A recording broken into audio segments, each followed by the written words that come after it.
अक्षय sir यांना विनंती करतो की आपण आपले मत मांडावे. जय भीम. जय भीम. एका सगळ्या हातीवरती करा. जय भीम. खरं तर ऐकून वाचून तुणार मन माझं इन्स्पायर झालं. ऐकून वाचून तुणार मन माझं इन्स्पायर झालं. तुझ्या पावलावरती पाऊल ठेवत नामदेवा. कालचं ह्या जांभुरीचं पोरग आज शाहीर झालं. कालचं या जांभुरीचं पोरग शाहीर झालं. खरं तर छाती ठोकूनच सांगू जगाला असं विद्वान होणार नाही. छाती ठोकून असं जगाला असं विद्वान होणार नाही. आणि झाला कोणी मोठा विद्वान तर बुद्ध भगवान होणार नाही. असं फक्त महाराष्ट्रात नाही तर ज्यांनी भारतात सांगितलं. आणि त्या प्रभाकर दादांच्या गाण्यावरती अक्षय साळवे नावाचा पोरगा एक वक्ता झाला. त्यांच्या गावामध्ये मी आलो याचा सर्वात मला अभिमान आहे. खरं तर आपल्याला सर्वांना अभिमान असला पाहिजे की संपूर्ण भारतामध्ये आंबेडकरी चळवळ निष्ठेनं मांडणारा आवाज या पोखरीला मिळाला ही सगळ्यात महत्वाची गोष्ट आहे. खरं तर आयोजकांनी मला 5 मिनिटं दिलीत. मी 5 मिनिटात उरकेल. खरं तर गोह्याला कार्यक्रम होता त्या ठिकाणी व्याख्यानाचा कार्यक्रम करून अक्षय साळवे निर्मित खेळ पैठणीचा अर्थात जागर संविधानाचा हे दोन्ही कार्यक्रम उरकून म्हटलं की कार्यक्रम 6 वाजता संपला. म्हणजे आपलं गाव शेजारी प्रभाकर दादा येणार आहे तर आपण गेलं पाहिजे. खरं तर तो 26 नोव्हेंबर 1949चा दिवस होता. बाबासाहेब संसदेच्या बाहेर हसत मुखाने येत असतात आणि अचानकपणे पत्रकारांचं लक्ष बाबासाहेबांकडे वेधलं जातं.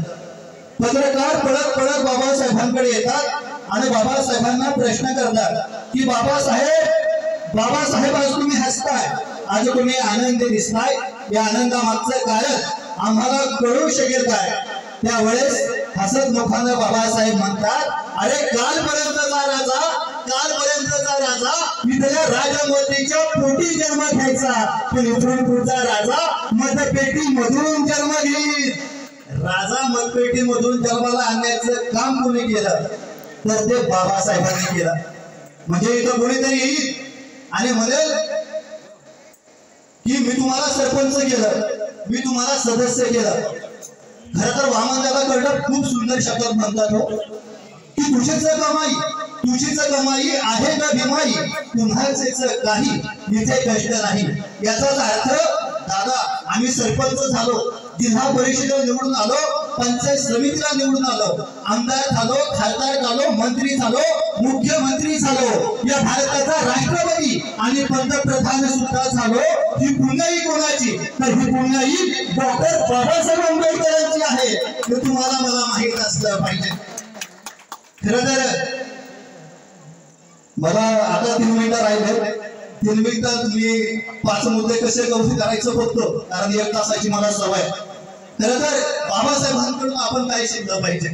इथं तरुण किती हात वरती करा बरं. तरुण सगळे तरुण आहेत ना? ओके.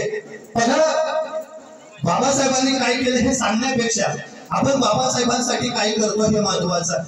आपण इतके मोठे नाही की बाबासाहेबांसाठी काय करावं, तर किमान बाबासाहेबांनी जो आपल्याला मार्ग दाखवला ना त्या मार्गाने तरी गेले पाहिजे. आणि म्हणून बाबासाहेबांनी आम्हाला काय सांगितलं, जर आयुष्यामध्ये यशस्वी व्हायचं असेल तर तुमचं ध्येय निश्चित असलं पाहिजे.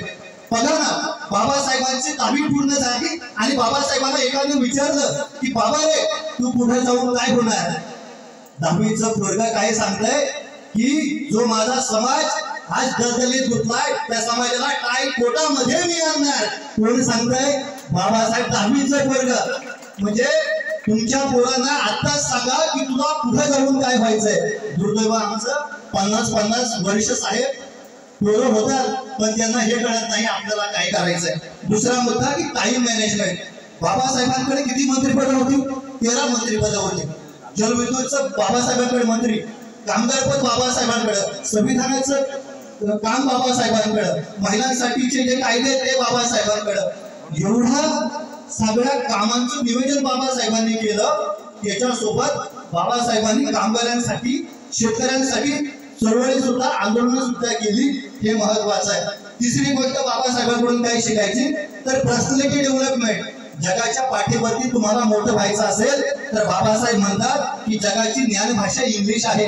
आमच्या पोरांना इंग्लिश आलं पाहिजे. मी इथं बसलेल्या बापांना सांगतो, आपल्या पोरांना जरूर क्लास लावा, पण त्यांना इंग्लिश शिकवा.